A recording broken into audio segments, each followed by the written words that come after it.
I don't curve my writing style for my kids. Like my son raps. My son does music. You know, he goes by 300 Jive. He does music, and he's really good too. Yeah. Like, and I'm not just saying it because this nigga's my son, because I would be the first person to say, like, this nigga's trash. My son's really good, bro. Yeah. You know what I'm saying? And I think for me, like, I've always vowed to just kind of make sure that the honesty in the music translates to them, even though some of it might be a slight at, you know, their parent, or a slight at them and how they, you know, how they treat you. You know what I'm saying? I speak on that too. Like, but at the end of the day, what I want to instill through my writing is be honest. And I always say that, like, when I found out he was rapping and the things that he was talking about, I'm like, bro, you gotta be honest, man. Yeah. You gotta talk about what you really on. You know what I'm saying? And what you on may not be cool to other people, but there's a way that you can make it cool. You can make going to school cool. You can rap about going to school, and you can make it cool, because there are people who are dealing with the same shit that you're dealing with in school. Mm-hmm. You know what I'm saying? So you can talk about that in your raps, and then that'll be your crowd. So I think for me, I don't curve the way that I write, because I always want to be honest with my kids, even just in life. You know what I'm saying? Ain't no tooth fairy. Yeah. You know what I'm saying? Ain't none of that.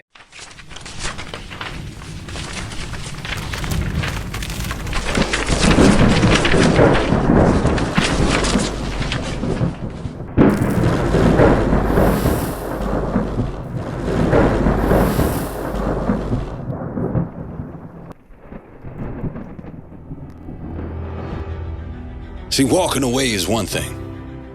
Knowing who you'll be when you return, well, that's another. See, MeatSpady stepped away from music believing he found something greater. Faith gave him structure. Marriage gave him responsibility. Fatherhood gave him purpose. And for a while, that was enough. But life has a way of testing the identities we build for ourselves. Marriage became work. Relationships changed. Loss became real.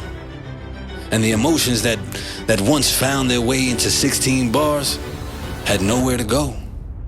So eventually, MeatSpady returned to the pen. But the artist who came back wasn't the same young man who walked away. The bravado had been replaced by vulnerability. The fantasy had been replaced by experience. And music was no longer about becoming somebody. It became a way of understanding who he really was. This is a story of returning different. What did Islam give you that music couldn't? What did Islam give me that music couldn't? Structure. Gave me a lot of structure. I had discipline, but it gave me much more discipline. It gave me purpose too, you know? Like, it gave me a reason to kind of want more for myself. Because when you're on that journey of trying to find a higher power, there's a lot of confusion. There's a lot of just unknown. Yeah. And then when you find it, it gives you, like, purpose of something to look forward to. Like, I want to strive to be good so that I can make it to Jannah. Like, I want to be the best person that I could be in this world while I'm here, you know? Yeah. And it gives you that. Like, it gave me that, I'll say. Yeah. Now, going through that journey, though, did you ever think you would rap again or never rap again? No, I didn't think so. Yeah. I didn't think I would rap again. When you first get married, bro, you just happy. Yeah. Happy. You got a little family, man. You taking care of the family, and you got young kids that just look up to you, that, you know, that run to you when you get in the house, and they just excited to show you their little artwork. That's life. Like, that's what to me, that's what I strive for. Like, that's what I want, you know? If I can come home to this all the time, who needs music? Who needs rap? Like, who needs it? What happens is, though, you only get one side of marriage when you're excited about marriage. You kind of got your blinders on. So you think it's all good. You think it's all, you know, you got those rose-colored glasses on, and then you don't know the other side of it. You don't know that you don't know that you will be frustrated with your partner and how that shakes up your household. You know, you don't know that. And not only do you not know that, you're not prepared for you don't know how to handle it. You know, 20, 24, 25 years old, you don't know how to deal with that. You don't know how to maneuver in those situations. Yeah. You operating out of your ego, and you're not really built to lead without that experience. My dad died, so I don't got him to go to kind of tell me what should I do here. And mind you, I'm the first one to get married in the realm, like, you know what I mean? Like, yeah. It was no standard for you to follow. You know blueprint. what I mean? Yeah. I didn't really have like. I mean, but you watch your dad and your mom work together, right? Like growing up. But I'm young. They split when I was 10. Okay. You know what I mean? Got you. Yeah. And then they were they was Crips and Bloods from that point forward. Yeah. So you don't really have an example to really follow. You probably got it in some older folks. Yeah. But, you know, they system may not be your system. And I found that out too. I found that out in marriage. That you have a wife, your system may not work for me and mine's. I kind of have to develop my own system. Mm-hmm. And I'm 24, bro. I don't know nothing about developing no system. All I know is I'm young, I'm handsome, and I'm on my dean. And you know what that means? In the city of Philadelphia, when you're young and you're handsome and you're on your dean, it means everybody wants you. Everybody wants you. Everybody wants to be next to you. Whether it's the brothers, they want to be next to you because you're young and you on your dean. You the example. The women want to be next to you because you're young and you on your dean. You are the person that they want to be with. Like, you are the person that they can see themselves with.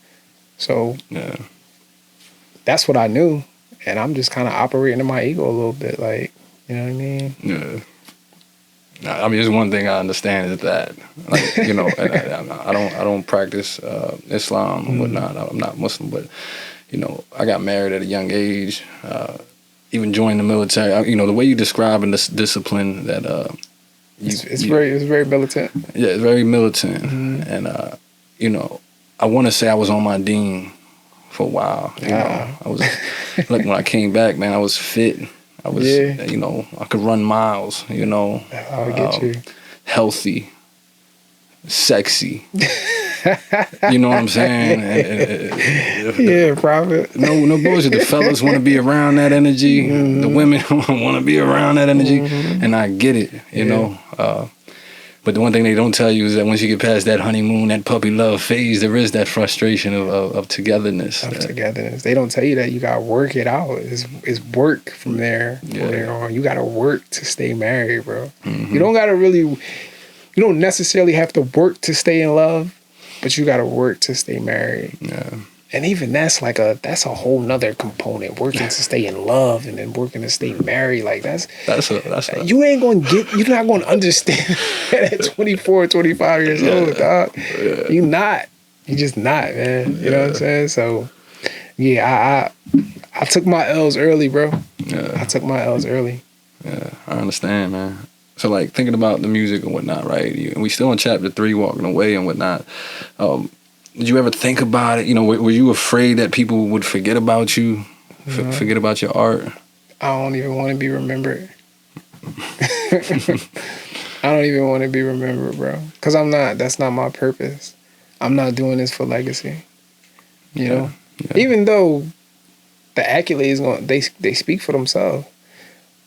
But, again, this starts as one word, and it ends up being 13 songs. You know what I'm saying? Yeah. I started this as therapy. Like, this is therapy. This is therapeutic for me. Yeah. I'm frustrated. I'm mad. I gotta get this off somehow. Let me write about it. Yeah. These words just so happen to rhyme. I'm actually able to paint this vivid picture of an argument that I just had with somebody. Yeah. It just so happens that the person from up the street had the same type of argument, and they can't voice it. They can't express it. And I'm doing that for them. And then it also happened that the person around the corner experiencing the same thing. You know what I'm saying? So that's how that happens. And it just, again, I'm just experiencing a therapeutic release. You know, and it's life changing for some people, and it ends up being life changing for you too, because now you on Billboard. Now you on Billboard. Yeah. As an independent artist. Well, now I guess we can move on to chapter 4, right? All right, yeah. Returning different. Yeah. Now you mentioned that. All right, and this is not even. What was that word for hypocrite? Munafikun. Munafikun. Did you feel like munafikun Yes. on your way back? Daily. Yeah. I still feel that way. Right now, today. Got you. I still feel that way. And that's what I'm saying. Like, it bothers you. It bothers you. But you know what that is when it bothers you? That's your imam. That's your faith. That's letting you know that you believe. Because that bothers you. And if it didn't bother you, then it'd be something wrong. Right. Like, there's something wrong with you if you don't find an issue with this. You know what I mean? Yeah. So some people would say, like, oh, that's your conscience is on you. Like, no, for me, this is my faith. My faith, my imam is be rumbling. It be, you know what I'm saying? So, like, yeah, man, I never wanted to see myself to be remembered for music. Yeah. I would much rather people remember me for my character, how I treated you, how I made you feel. Yeah. You know what I mean? When you decided to say, I got the Poppy Store Cypher, I got this going on. I want to be remembered by, I didn't ask Spady to do anything, and he did it. Yeah. And he made it better. Yeah. He insinuated the good in what this was. Yeah. Because that's my purpose and everything that I touch, I want to make sure that it turns into the potential that it has to be, creatively, spiritually, relationships, whatever the case may be. Like, I want to bring life into everything that I'm a part of. Yeah, that's what I want to be remembered for. Now, when you came back, right? You came back with the Beautiful Letdown. Yeah. You feel like you sounded different? Yeah. Felt different? I feel like, yeah, I feel like I sounded much different. I felt like I was much more vulnerable. I felt like I was letting people in more, you know? Because you gotta remember, bro, like we come from the days of MySpace and Facebook. Yeah, like, before Facebook evolved to what it is now, like, I remember Facebook was corny. I remember Facebook was corny to have. Like, it's like, you old, you got a Facebook. Like, MySpace, I come from those days of, like, it was always just like to have this mystique about you was like the thing, you know? Mm-hmm. And to disappear for what?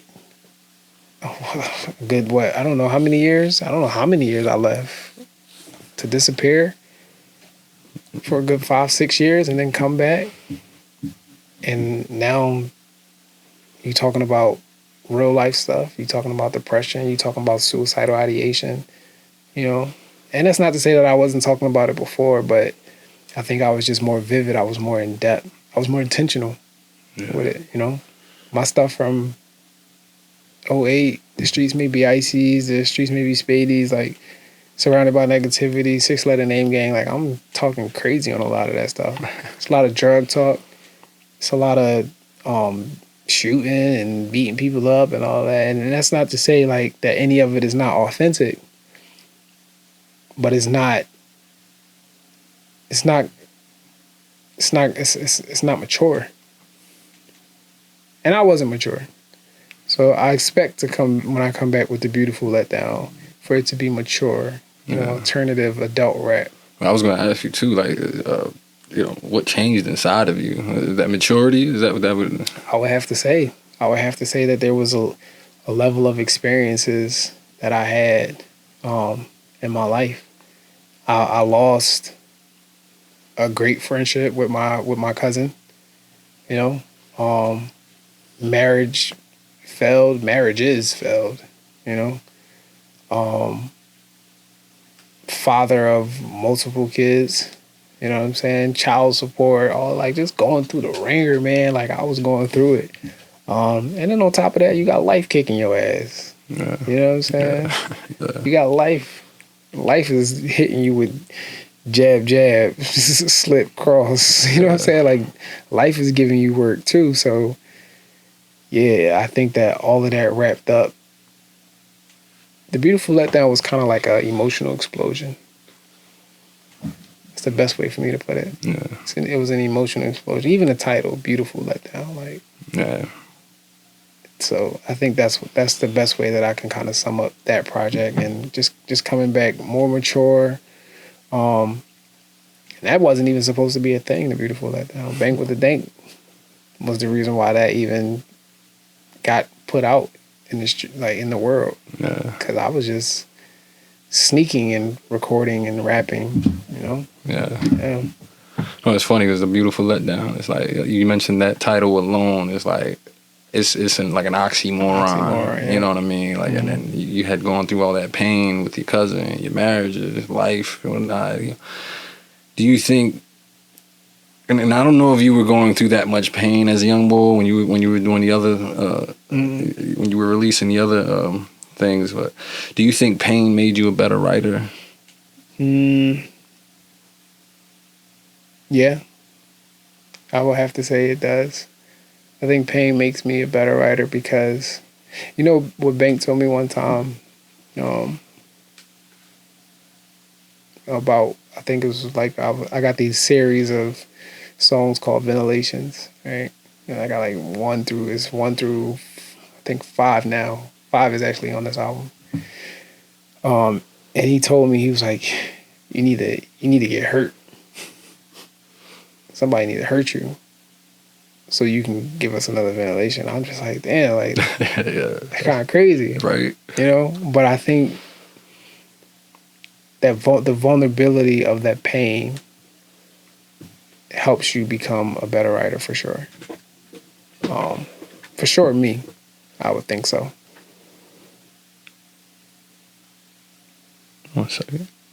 I'm just trying to see what it looks like. We Gucci. You're still good. You're still good. All right.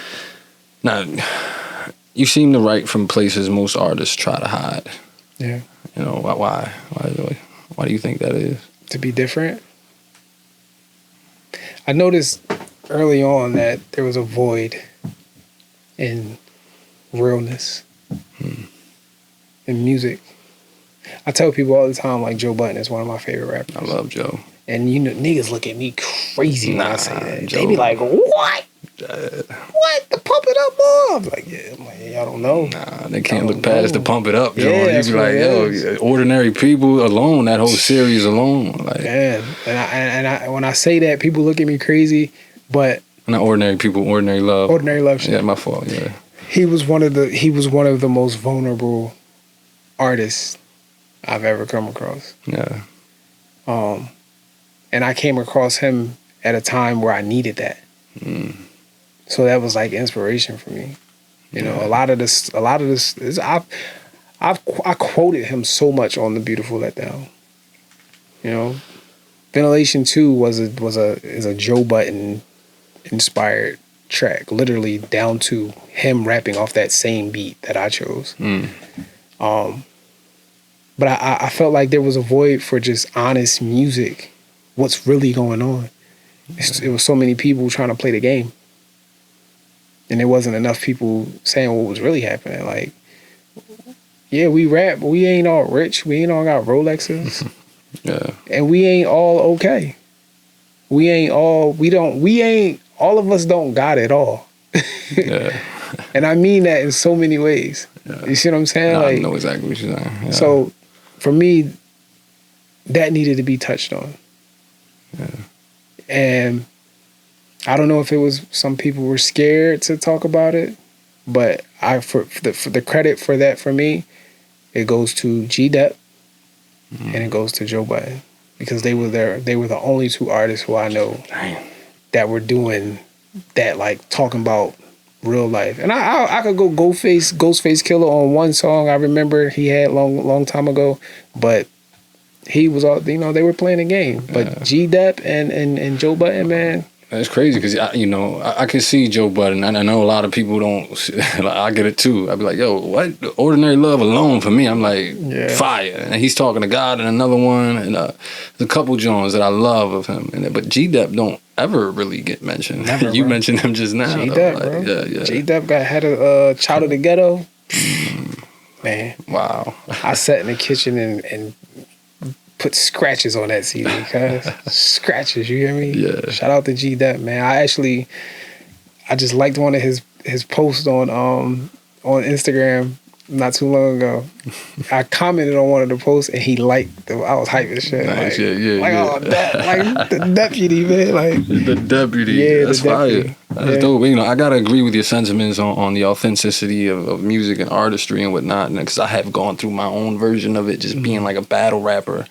And you know, battle rap, you gotta come with all these creative, out of the world ways to kill your opponent and prove that you're better in so many different ways. And I had my own version of it, you know, the Army, corrections officer bars and the things trying to be authentic, but at the same time, I wasn't being real either. Like, you know, that's a sport dedicated to like imaginary gun bars. You know what I'm saying? Yeah.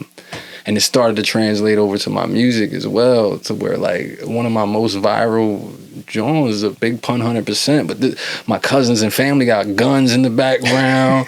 You know, I'm wearing a chain, shirt off, all talking crazy. Being a rapper. But it's also my least favorite. Yeah. You know? Cause it's not authentically who you are at your core. Yeah. Yeah. And that should plague every man, bro. Yeah. But you know what the problem is? The problem is so many of us tell ourselves lies that we believe. We tell ourselves these lies and we believe these lies. And it becomes you. It becomes your persona. It becomes who you are. The lies that you tell yourself becomes who you are. Yeah. So that's why you see a lot of people out here living how they living. All right, let's move on to chapter 5, man. God damn, boy, I'm about to drop a tear on this shit real quick, man. Chapter 5, man. Outside of music, man, who are you? Whew. Loaded question if I ever had to answer one, bro. Yeah. I think outside of music, bro, I'm definitely a father. I think I'm a straight up dude. I think I'm a straight up dude. I think I'm a man's man. And I mean that in every sense of the word. Like, yeah. I don't disrespect unless I'm disrespected. I don't start no trouble, but I don't shy away from problems. I speak with confidence and sternness. I have a moral compass. I honor the code of conduct, like. But I think that with that, there's also, I like to laugh, I like to joke, I like to play. I got jokes for days. I got, you know what I'm saying? I can make people laugh. I can make people feel comfortable and welcomed and warm. So I think the only way to define me outside of music is just like a good dude, bro. Mm-hmm. And I'm not saying that. I feel like every man would say like they a good dude. Some guys would say like they ain't shit, but yeah. I think that I'm just a good dude. And what makes me a good dude is that I know when I'm not being a good dude. And I think that makes me a good dude. You know what I'm saying? The fact that I'm able to hold myself accountable for shit that is kind of wrong. Like, all right, this was wrong. Well, we just mentioned the E-man in you, telling you when something's wrong. Yeah. Yeah. I check myself, man. I think that's what makes me a good dude. That's what makes me a man. Mm-hmm. It's the fact that I can hold myself accountable. You know what I'm saying? Like, I'm not the guy that's about to be out here. Like, I used to always say, like, man, I never lie. and then I lie. You know what I'm saying? Yeah. But then I had to really break that down. Like, damn, I can't say I'm not a liar when I have lied, right? Or you can say you're not a liar when you have lied. I'm not a liar, but I have lied, right? I'm not a barber, but I have cut somebody's hair before. You know what I'm saying? Yeah. So, like, for me, the reality of the realness of what a man actually is, I had to learn that from 17 to 30. And I think when I became 30, the day that the Beautiful Letdown dropped, 7/17, 18, I think that's when I became a man. Now you mentioned being a father, right? You got kids. I got children. You got children. How many you got, man? How many? Well, right now, how many? I got 5 kids, you know. You got 5 kids. Yeah, 4 boys, 1 girl. We got a whole family plan going on over there. 100%. I'm proud of every last one of them too. Let me ask you this, man. How has like fatherhood changed the way you write? Or has it changed how you write? You know? No, I don't curve my writing style for my kids. Like my son raps. My son does music. You know, he goes by 300 Ja. He does music, and he's really good too. Yeah. Like, and I'm not just saying it because this nigga's my son. Because I would be the first person to say, like, this nigga's trash. My son's really good, bro. Yeah. You know what I'm saying? And I think for me, like, I've always vowed to just kind of make sure that the honesty in the music translates to them. Even though some of it might be a slight at, you know, their parent, or a slight at them and how they, you know, how they treat you. You know what I'm saying? I speak on that too. Like, but at the end of the day, what I want to instill through my writing is be honest. And I always say that, like, when I found out he was rapping and the things that he was talking about, I'm like, bro, you gotta be honest, man. Yeah. You gotta talk about what you really on. You know what I'm saying? And what you on may not be cool to other people, but there's a way that you can make it cool. You can make going to school cool. You can rap about going to school and you can make it cool because there are people who are dealing with the same shit that you're dealing with in school. Mm-hmm. You know what I'm saying? So you can talk about that in your raps and then that'll be your crowd. So I think for me, I don't curve the way that I write because I always want to be honest with my kids, even just in life. You know what I'm saying? Ain't no tooth fairy. Yeah. You know what I'm saying? Ain't none of that. Ain't no Santa Claus. Yeah. I didn't work all of these overtime shifts to buy you these gifts. Just to give this white man credit. You know what I'm saying? Yeah. You know what I mean? So I always try my best to be honest with my kids. I try not to curve any. Every moment for me is a learning moment, you know? So we ain't telling no lies to these kids. I don't care how old they is. You ask the question, you gonna get the answer. Yeah. No, for sure. For years, MeatSpady searched for something through music. A voice, an outlet, a win, and eventually, proof. Proof arrived. His name reached the Billboard charts. See, the independent artist from North Philadelphia had accomplished something few around him could say they had done. But success revealed another truth. Sometimes the people you expect to celebrate you don't. And maybe that's where the lessons change. Because instead of spending the rest of his journey waiting for flowers, MeatSpady started giving them. A trophy he first bought to celebrate his own victory became trophies for every champion who came before him, and every champion who would come after. See, the artist who once wanted recognition had begun recognizing others. The man who wanted the community to see him started asking what he could do for the community instead. And somewhere in that transformation, success stopped being something just hanging on a chart. And it became something he could leave in somebody else's hands. But there was still one story left to tell. One final album, one final truth, and one last version of MeatSpady that he was finally ready to bury.